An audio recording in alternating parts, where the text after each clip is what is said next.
Saint Oscar Romero, 38 years after his assassination, he is canonized. And for many who know his story, it was long overdue. And it meant great joy for some. Of course, it meant a little bit of concern for others.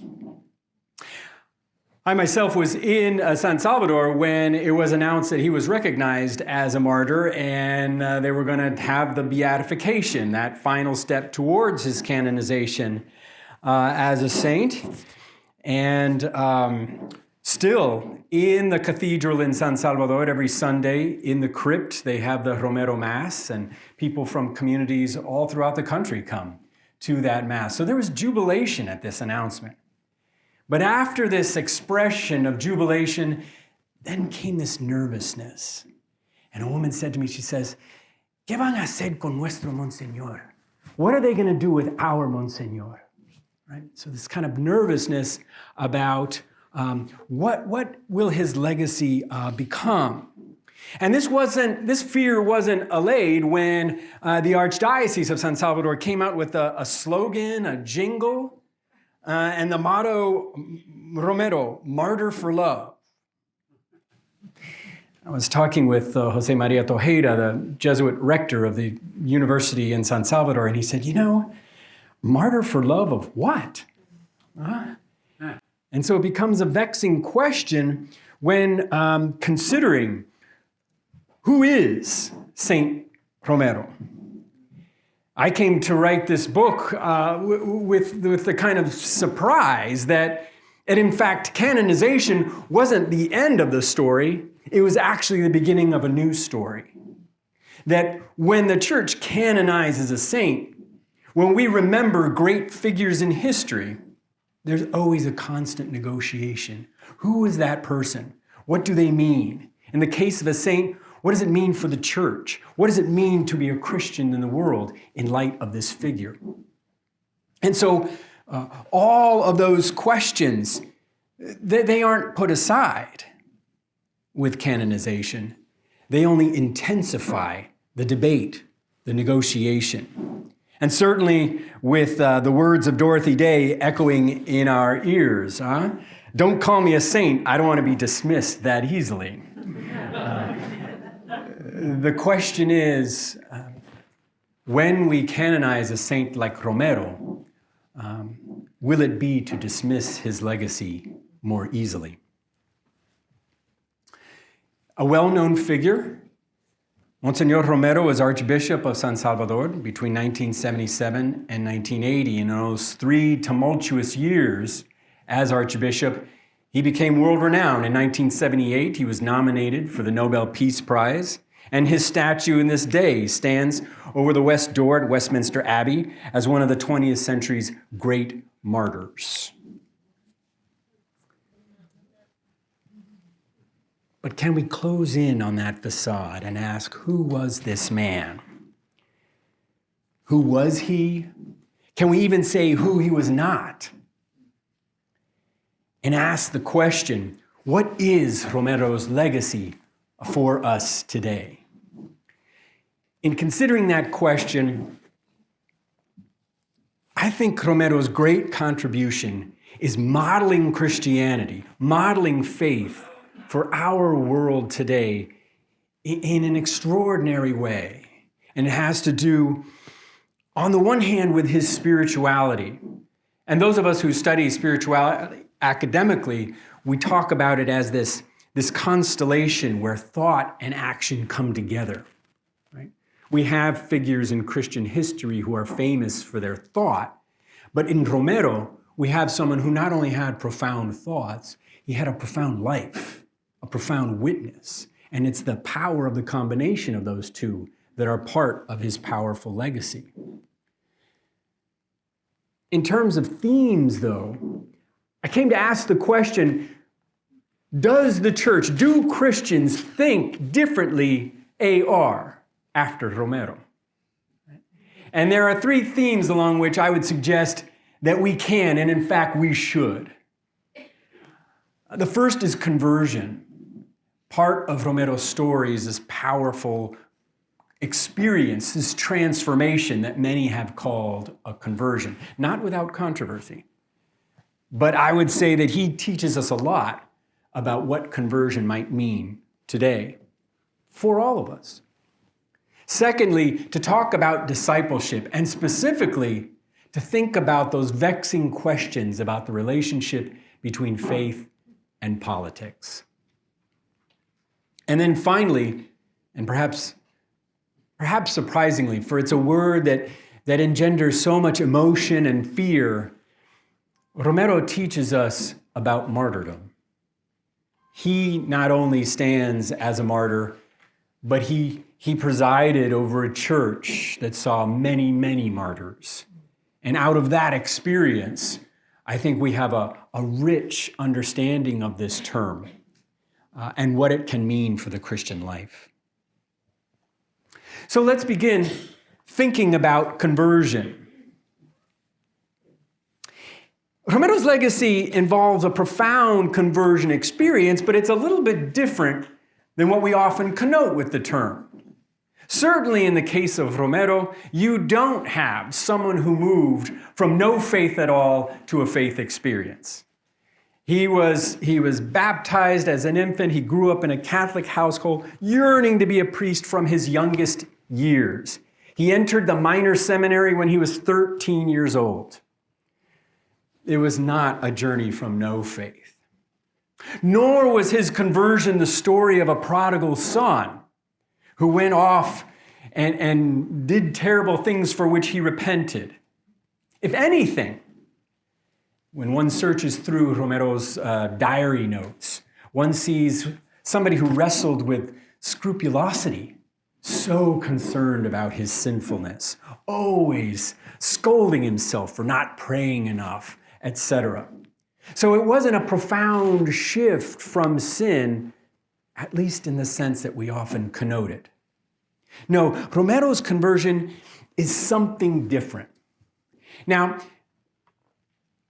you'll see in any media account, or if anyone has seen the Paulist film Romero, a key element in Oscar Romero's transformation was the death of his friend and Jesuit priest Rutilio Grande. Assassinated just weeks after being announced as Archbishop, Romero being announced as Archbishop, Grande's murder seemed to enact something profound in his personality. People commented that this new person had emerged.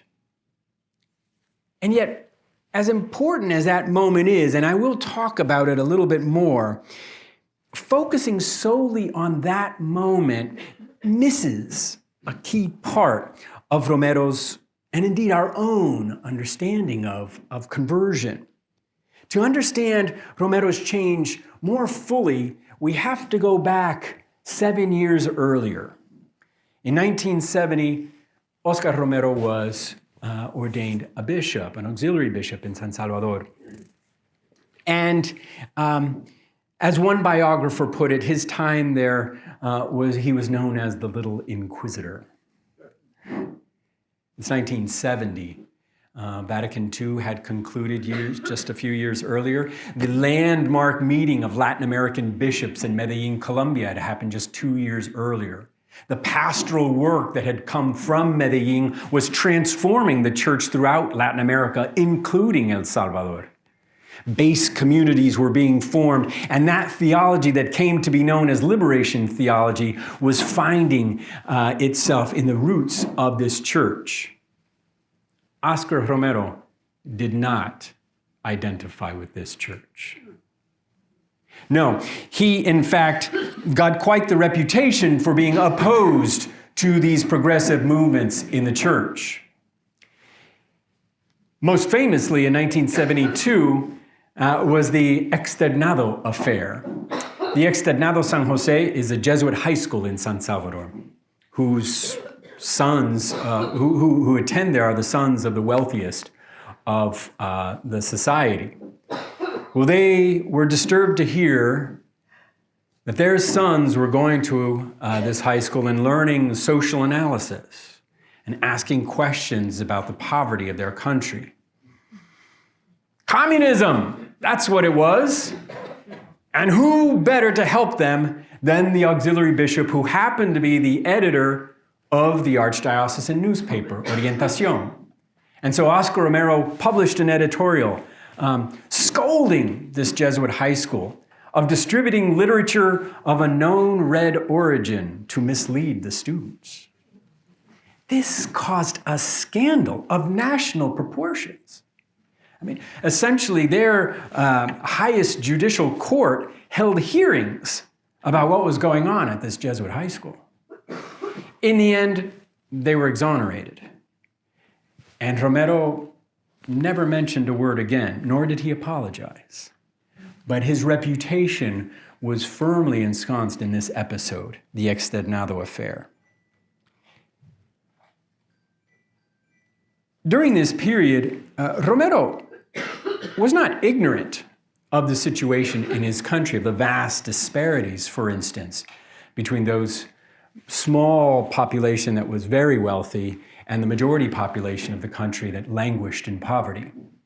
But Romero's outlook was one marked profoundly by a charity and a vision of almsgiving of the wealthy to the poor.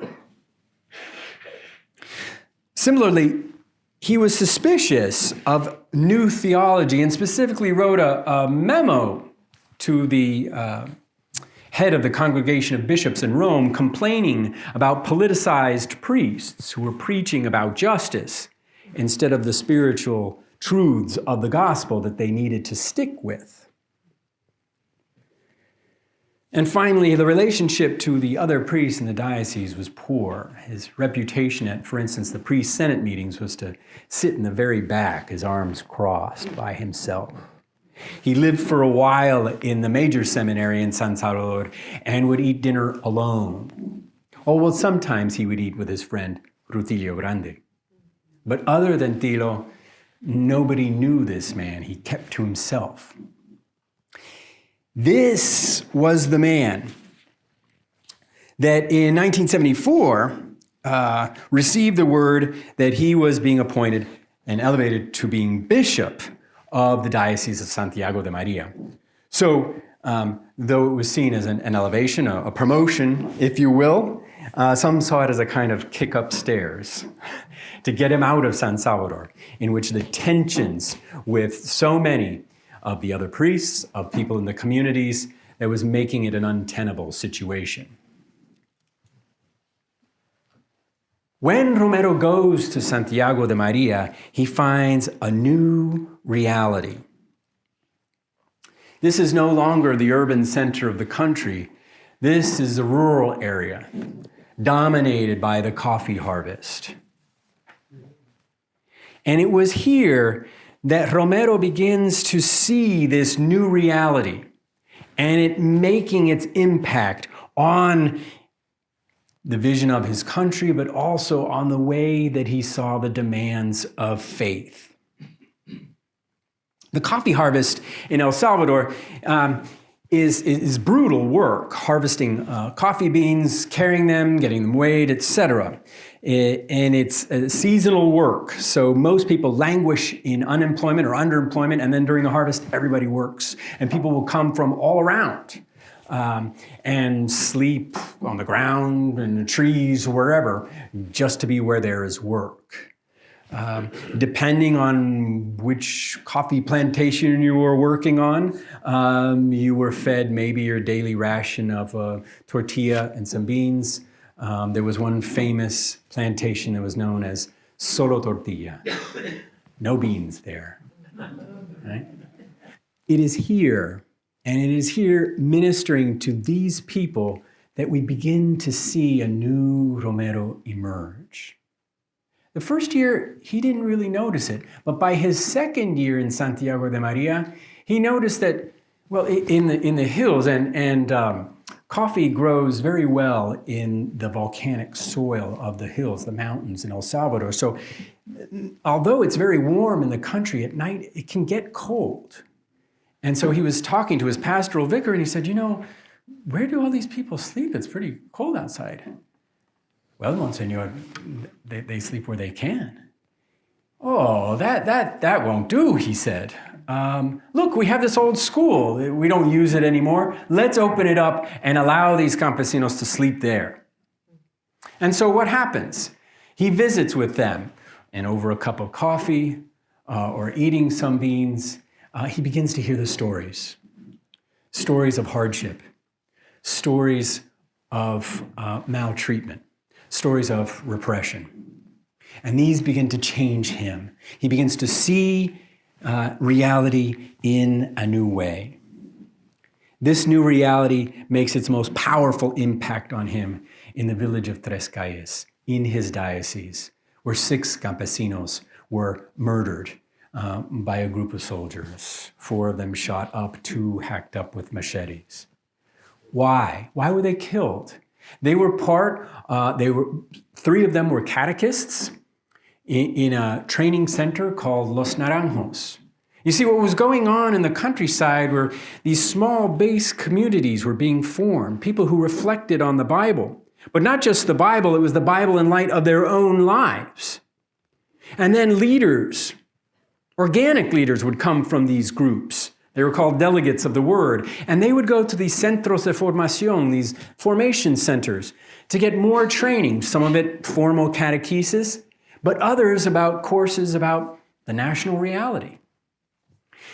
And so this was the seed, the spark of these movements for justice. And whenever there's a voice for justice in El Salvador's history, certainly since 1932, La Matanza, that saw the murder of over 30,000, any call for justice was labeled communism and met fierce repression. And go off script for a second. I met a woman who was part of the ministry that was founded by Father Rutilio Grande in Aguilares. As they began their ministry, the key starting point was to take surveys, to ask people, what is your situation like? What are your needs? And only then begin to implement a pastoral strategy. Right? This isn't a church from above just giving out the gospel as it sees it. It was inductive. Well, one of the things they learned was that most of the campesinos didn't know how to read or write. They didn't know how to count. So when they brought their heavy bags to the weighing stations, they didn't know if they were being treated fairly or not. They heard that they were supposed to get a wage, but they couldn't read the sign that listed the wages. So they began literacy courses. And within weeks, you began to hear voices saying, no, this is what you owe me. 4 weeks later, this woman heard a pounding on her door in the middle of the night. 3 men kicked in her door, grabbed her, threw her in the trunk of a car, and drove her with a hood over her head. The next time they took off that hood, she was in a cell of some sort. She couldn't tell. But what she endured those next 2 weeks, I can't even describe to you. Suffice it to say that she was thrown into another pile of bodies that had endured torture, thinking that she was dead. But somebody walking nearby heard her. She was 8.5 months pregnant, and the trauma had induced pregnancy. And that baby's cry, she said, saved her life. That baby tragically died 2 days later. Her crime was teaching people how to read and write and count. That's the El Salvador that Oscar Romero was beginning to discover. And in Tres Calles, he came as he heard that these 6 campesinos had been murdered, and he talked with their spouses and the weeping. He writes in his notes, in his diary, about the weeping that moved him so deeply.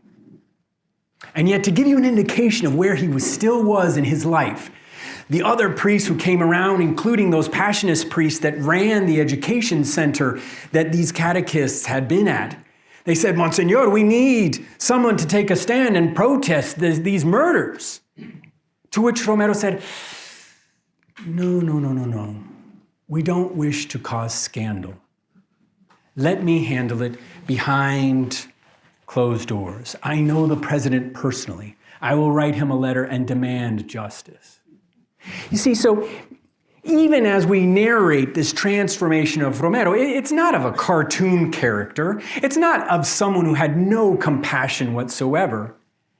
He was just formed in a certain way, formed in a certain theology, raised in a form of Catholicism that goes back to the beginnings of colonialism, in which the church and the state functioned together.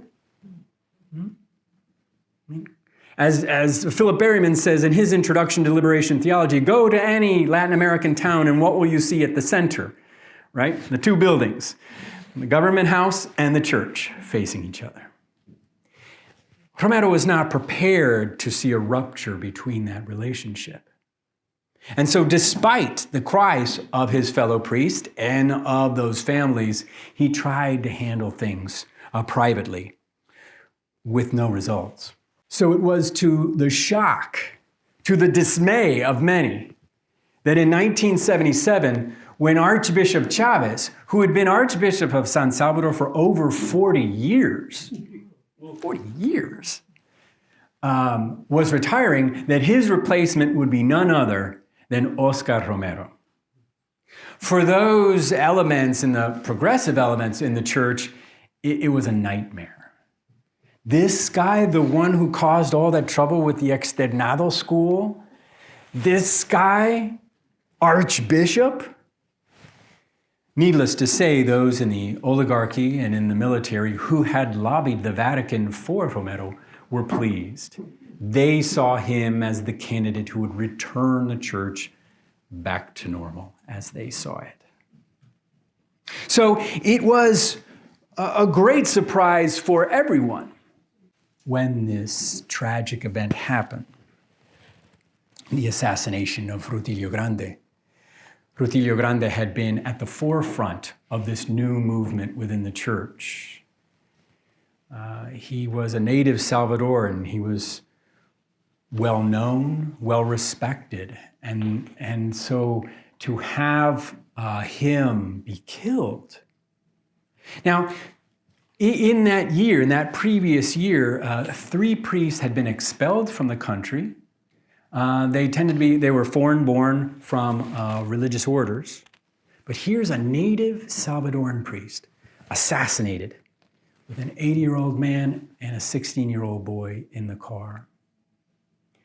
What is Romero going to do? What is he going to do? And in one of the key decisions that begins to demonstrate to us that we really see a transformation in Romero's person is he calls for the Misa Única, the one Mass. Romero proclaimed that the funeral Mass for Rutilio Grande, Manuel Solorzano, and Tilo Lemus, that would be the only Mass in the whole Archdiocese that Sunday. If you wanted to go to Mass, you were going to that funeral Mass.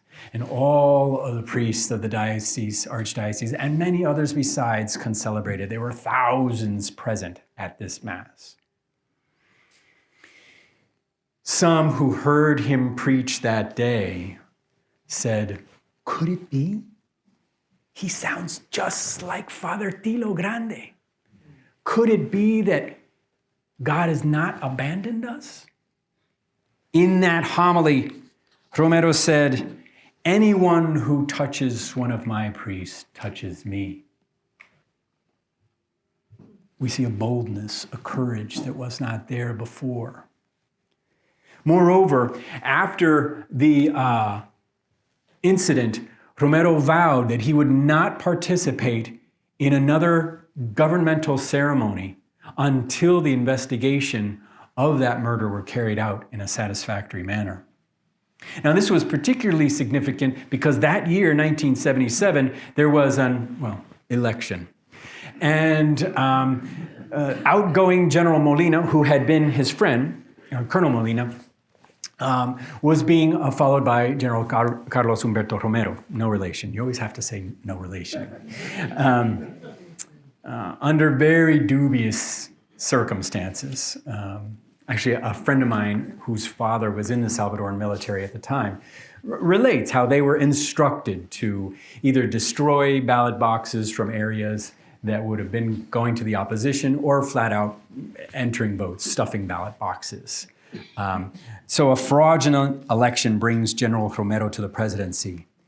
But July 1st, the president's inauguration was always attended by the Archbishop, who gave his blessings. And that year, Oscar Romero would not attend. This, again, demonstrates a profound change. And so we can think about these changes in light of some of the other things we pointed out earlier. After Grande's assassination, the girls' school, high school, Colegio del Sagrado Corazón, they decided to spend 3 days studying not only the assassination of this priest, but the situation in the country. Once again, cries of communism. But this time, Romero said, no. They're studying the church's teaching. They're looking at documents from Vatican II. They're looking at the documents on poverty from Medellin. This is the gospel. When thinking about the response to poverty, we see in Romero's ministry as Archbishop the call for justice. Driving back from Tres Calles years earlier, he had turned to César Jerez, the Jesuit provincial, and he said, we just have to find a way to convert the rich. During his ministry as Archbishop, it became about empowering the poor, about empowering them to gain their voice. Similarly, he embraces this new vision. In fact, the very priest that he criticized, whose Christology he had criticized, the Jesuit priest John Sobrino, became one of his closest advisors, writing a couple of his own documents, drafting them for him. So those that he held in deep suspicion, as his biographer Jim Brockman said, became some of his closest friends. And finally, that isolation, right, turned into extensive consultation. Before Romero wrote his third pastoral letter, he sent a survey out throughout the whole diocese, asking questions, not just of priests, of catechists, of lay people. He wanted their input before he could write a pastoral letter.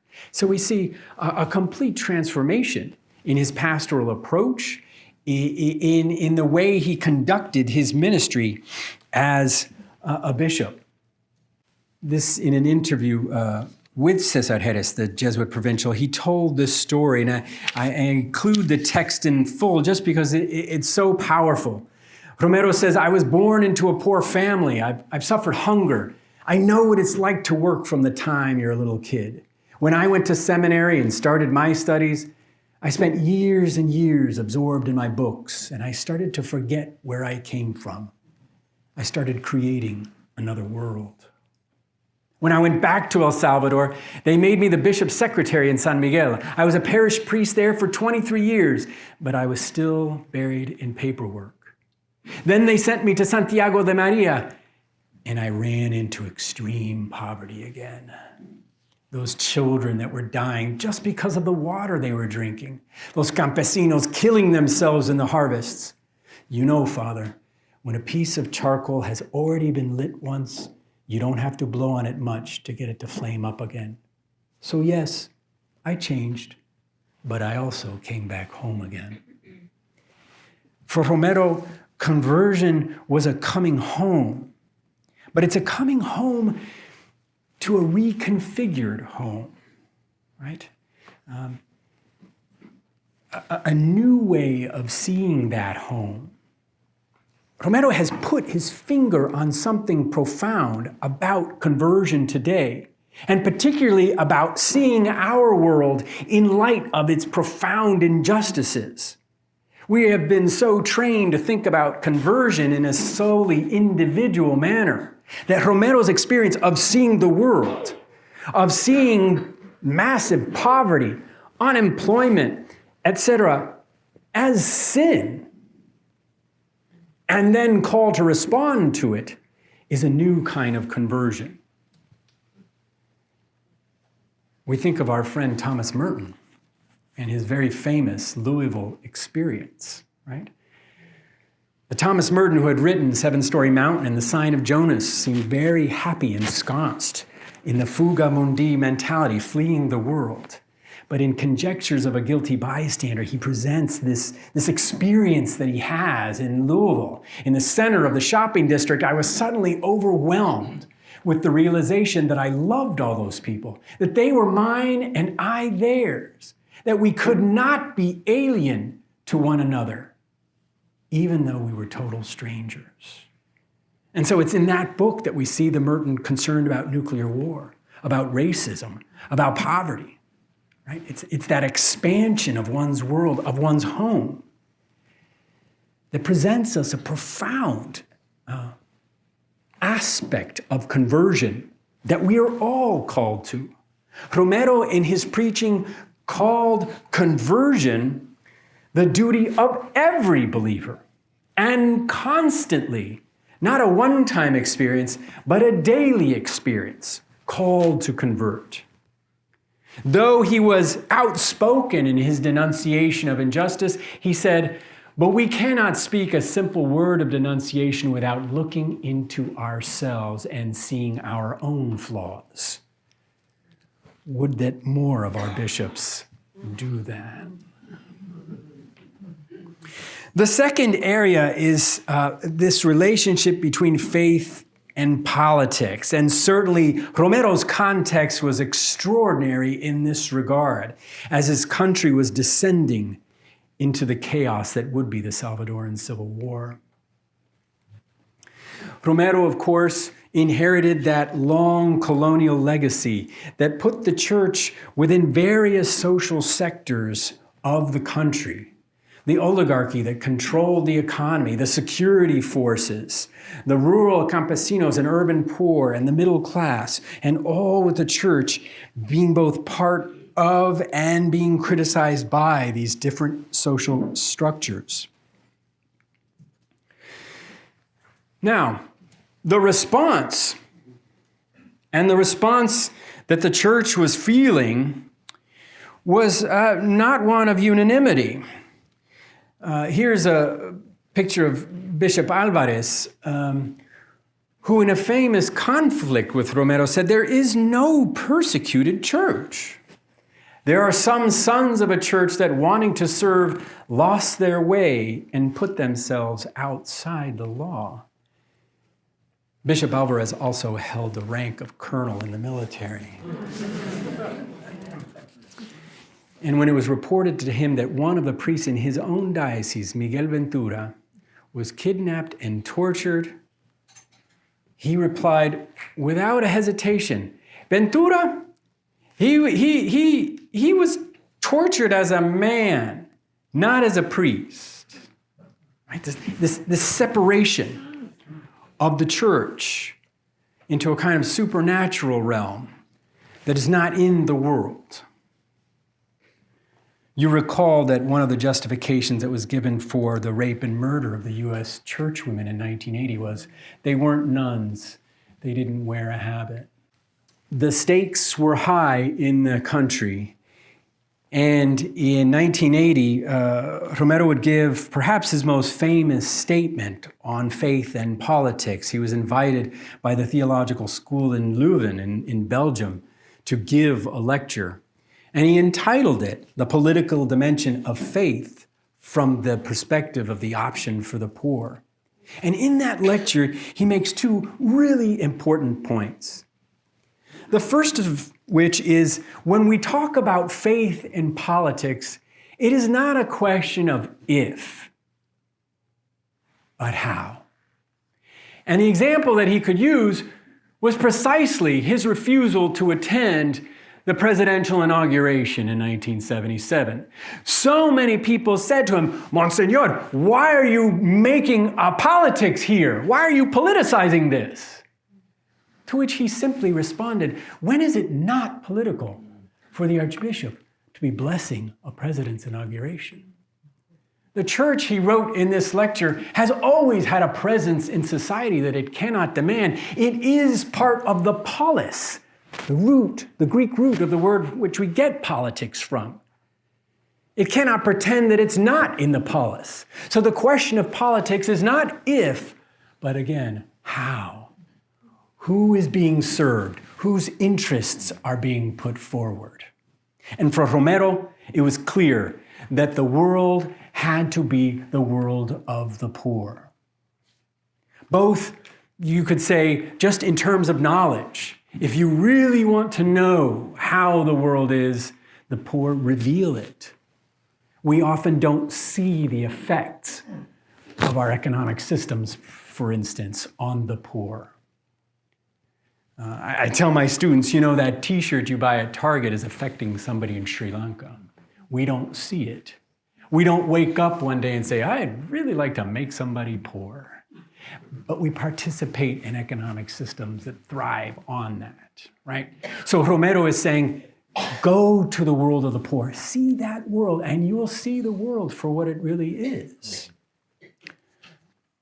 The strength of a chain is known by its weakest link.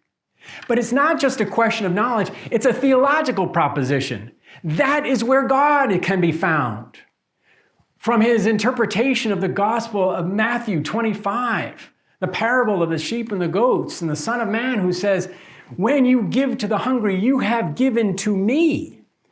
He said, God is present in this world of the poor, and it is the duty of the church to incarnate itself in that world.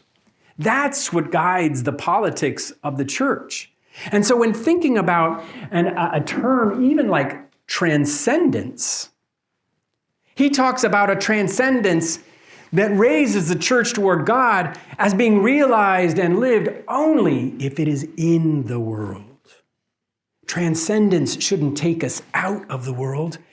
It sends us into the world in its very depth, where God is.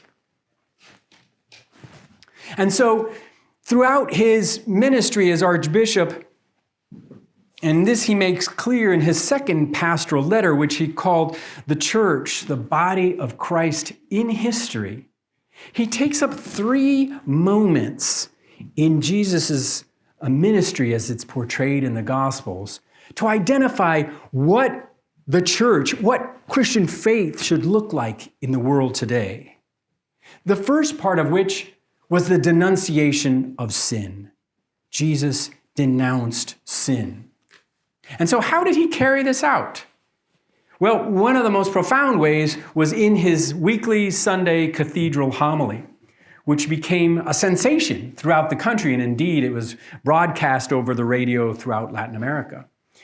There were people who will tell you, you could go through a town and start on one end and walk down the main street and hear Romero's homily, and you could walk the entire town and not miss one word, because it's coming out of cars, it's coming out of people's homes. Everyone was listening to the Archbishop, whether they loved him or hated him. But you could not miss what Romero was preaching about that Sunday. And the structures of his homilies, he was a very structured man. I've looked at all of his homilies, and they're all structured the same way. Right? He has 3 points, and he breaks down the scriptural passages and explains them. And when he's done with this, analyzing the scriptures, he talks about the events of the week. And this was a critical portion of his homily. In a country whose media was controlled by the government, people had discovered that they could go to the archdiocese and they can talk about abuses. They can talk about kidnappings. They could talk about disappearances. And Romero would preach about it. The news of the week and the events of the church, right? And it's a remarkable kind of flowing process that he had. He'll talk about thanking a particular parish who is celebrating First Communion and a wonderful baptisms, and then talk about this week, this strike was crushed as military soldiers fired on protesters. This is unjust. Romero didn't make distinctions between catechesis, First Communion and baptisms, and the efforts for justice. They were integrated one into the other. And that pulpit became a crucial place that he could condemn the basic structural injustice of the country and denounce repression. And so he saw that as part of proclaiming the good news, that second dimension of Jesus' ministry that he thought the church needed to imitate. And how did he do this? Well, you can look at some of the institutes, the offices that he founded. Socorro Judicial was a young group of lawyers who were dedicated to documenting human rights. If there was a call about a massacre or some kind of event, they would hit the road immediately and try to document it. Photographs, testimonies, etc. In fact, 13 years later, at the end of the Civil War, when the United Nations Truth Commission was putting together its report on the Civil War, it was the files, it was the archives of the Archdiocese Human Rights Office that provided them with a great deal of their information. And again, some people would say, documenting human rights? Should a church be doing that? That's not religious. Right? But for Romero, it was the mission of the church, right? Where truth needed to be proclaimed, where justice needed to be worked for.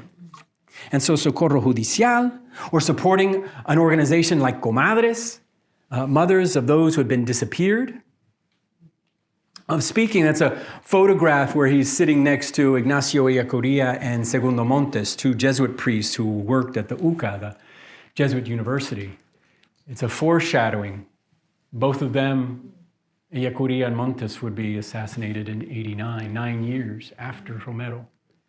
But the university and the archbishopric became this place for truth, where truth was too often suppressed. Of course, when one speaks truth, one feels the response, and the response in El Salvador was repression.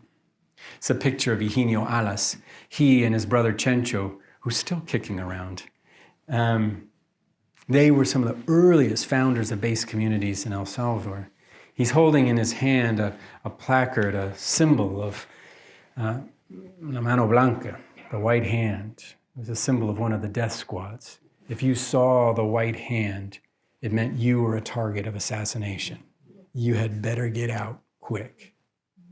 Higinio Alas, as a matter of fact, had to leave the country and spent most of the Civil War in Costa Rica, as did his brother.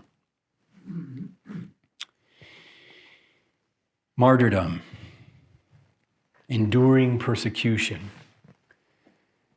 During his 3 years as archbishop, Romero had to preside over the funeral masses of 6 priests of the archdiocese. In one of them, Alfonso Navarro, in the bottom left corner, he stunned the audience when he began his homily saying, "Today, I am happy that a priest has been killed." Monsignor, how can you say something like that? And then he continued, because in a country in which so many of its people are being killed, it shows that the church is where it needs to be. He called martyrs in his homilies witnesses to reality, messengers of that reality. He uses the metaphor of all believers to be a microphone for God. That martyrs demonstrate, just as we talked about earlier, the world of the poor, the martyrs demonstrating the reality of what was going on in the country. Now, people have often asked me, did Romero know he was going to be killed? Well, he was certainly getting many, many death threats. And in fact, Salvador Baranza, who's a close friend of his and was his driver, says that by 1980, Romero told him, "Don't drive for me anymore. If they kill me, I don't want to be responsible for anyone else's death." So he began driving himself. In February of 1980, he made an Ignatian retreat. And in his diary notes, he confesses, I'm scared to die. But if this is what the Lord is calling me to do, I have to find the courage to do so. Tell one more story. The Peruvian priest, Gustavo Gutierrez, many call the father of liberation theology. I had the fortune of studying with Gustavo, and he's a good friend, and he told me this story. He knew Romero, he knew him. They were very close friends, but he had known him from Ceylon, from the Latin American Bishops' Conference, etc. And whenever he was coming up from Peru north, and he was in El Salvador, he would call him. And on this particular day, it was in 1980, he called up Romero, and they had a polite conversation. And then they were saying goodbye. And in Spanish, when you say goodbye, sometimes you say cuídate, which means, take care of yourself. So, conversation was coming to a close, and Father Gustavo said, Monseñor, cuídate. Long pause, silence. And then Romero says to him, Gustavo, if I really were to take care of myself, I'd have to leave my country. But I can't. That was the last conversation they ever had. 9 days later, on March 23rd, 1980, Romero gave his final cathedral homily. And it was his most courageous, his most outspoken moment. Because he turns, and many of you probably know these words, He turns and addresses the members of the armed forces. And he says to them, the law of God is above the law of man. You cannot kill your brothers and sisters. And so I beg you, I order you to stop the repression. Well, they have transmitted Romero's homilies, as I said, over the radio. And the radio operators at that very moment heard nothing but static. And they thought, oh no. The radio station had been bombed twice. And many times they were set up to get interference. So the homilies were interfered, and they thought, oh no. But then they realized it wasn't radio interference. It was the applause of the congregation that was so loud at those words. Of course, those words probably sealed his fate. The following day, Monday, March 24th, 1980, he was presiding over an anniversary mass of a funeral at the Hospitalito, the small hospital for cancer patients, where he took up residence. He didn't live in a fancy palace. He had this small room of these sisters that he had said mass for years. And it was there in their small chapel. And then shortly in the transition from his homily to the liturgy of the Eucharist, he was shot in the heart by an explosive bullet. And so he became one of those messengers of reality, one of those priests who had taken on the fate of his people.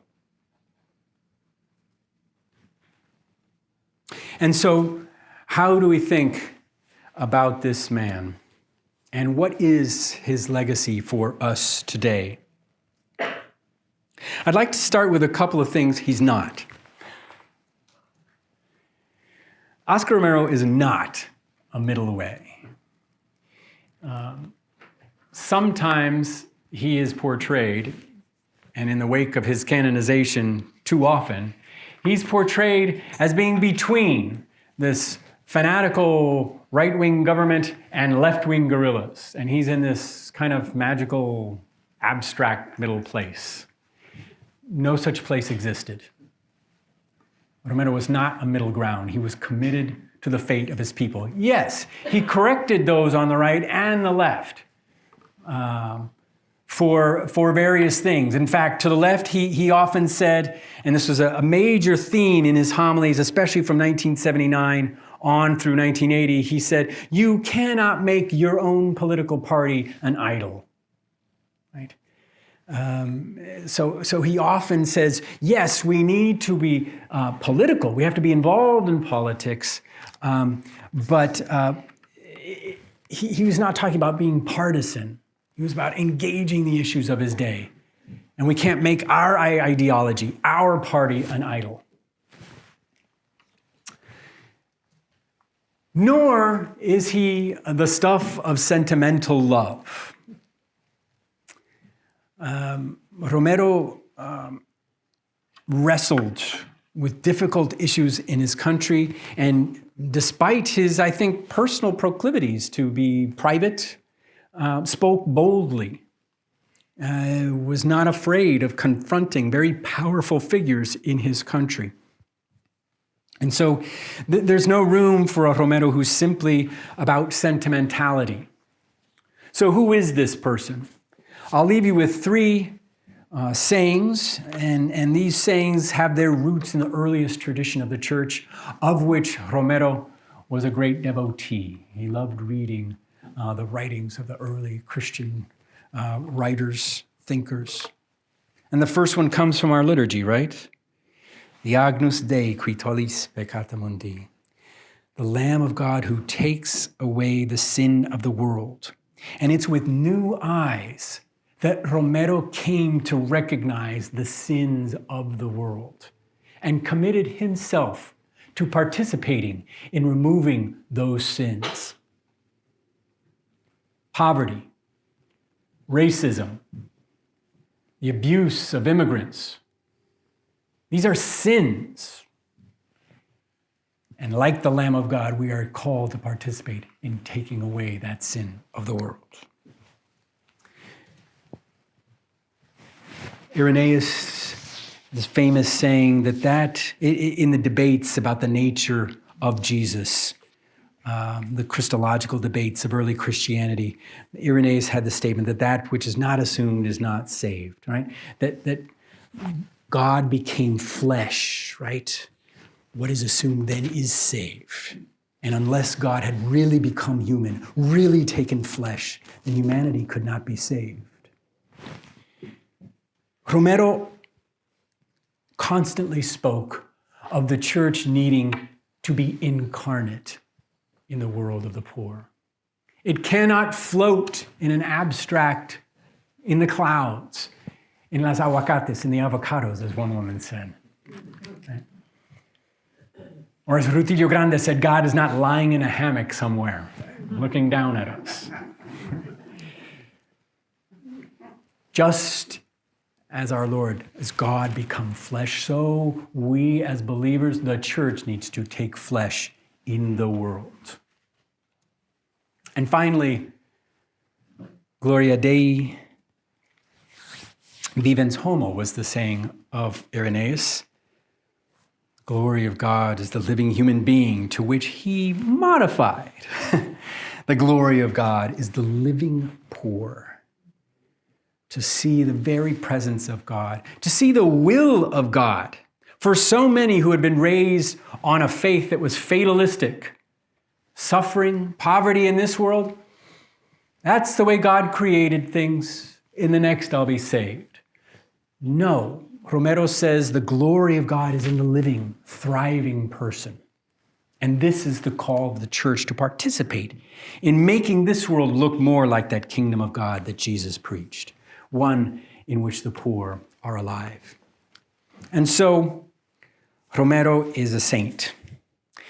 Many people told me, well, he's been a saint in El Salvador for years. We don't need Rome to recognize him. But I'll tell you, having been in St. Peter's Square for the ceremony and to see that banner there, it really struck me. He is truly the world's church, the world's saint. And everyone needs to reckon with this legacy. Those who need empowerment find this voice of empowerment, la voz de los sin voz. And those who come, as I do, from the United States, in a university job, a position of privilege, I see in Monsignor a man of privilege, the most powerful churchman in his country. But what did he do with that office? He dedicated it to those poor ones who revealed to him the presence of God in this world. And that is the icon who is Romero and his legacy for us today. Thank you.